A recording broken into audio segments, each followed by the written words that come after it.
की जय। Page number 61, दोहा number 62, Balkand Ramcharitmanas. Shiv जी ने बहुत प्रकार से कहकर देखा लिया, किंतु जब सती किसी प्रकार से ना मानी, तब त्रिपुरारी महादेव अपना मुख्य गणों का साथ लेकर उनके विदा कर दिया।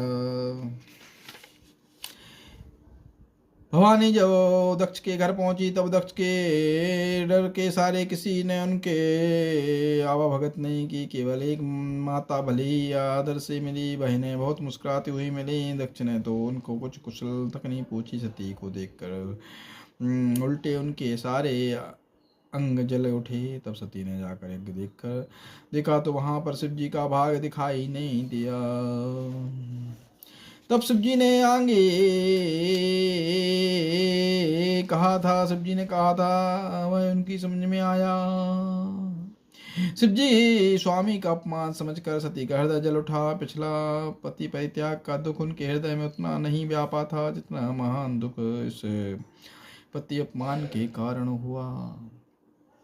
यद्यपि जगत में अनेकों प्रकार के दारुण दुख हैं, तथापि जाति अपमान सबसे बढ़कर कठिन है।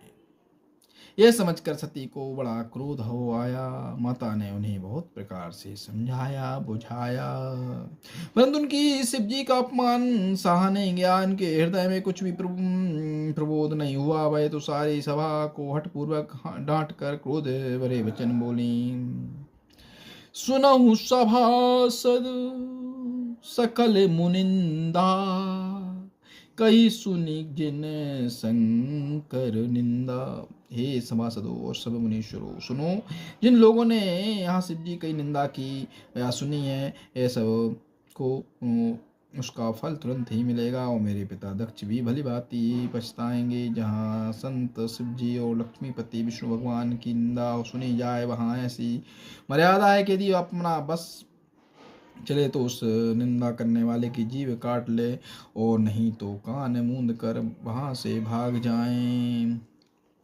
त्रिपुर दैत्य को मानने वाले भगवान महेश्वर संपूर्ण जगत की आत्मा है। वे जगत पिता और सबका हित करने वाले हैं। मेरा मंदबुद्धि पिता उनकी निंदा करता है, और मेरा वह शरीर दक्ष ही के वीर से उत्पन्न हुआ। इसलिए चंद्रमा को लाट पर धारण करने वाले वृषकेतु शिव जी को हृदय में धारण करके मैं शरीर को तुरंत ही त्याग दूंगी। ऐसा कहकर सती जी ने योगाग्नि से अपना शरीर भस्म कर डाला। सारी यज्ञशाला हाहाकार में मच गया। बोलो कृष्ण भगवान की जय।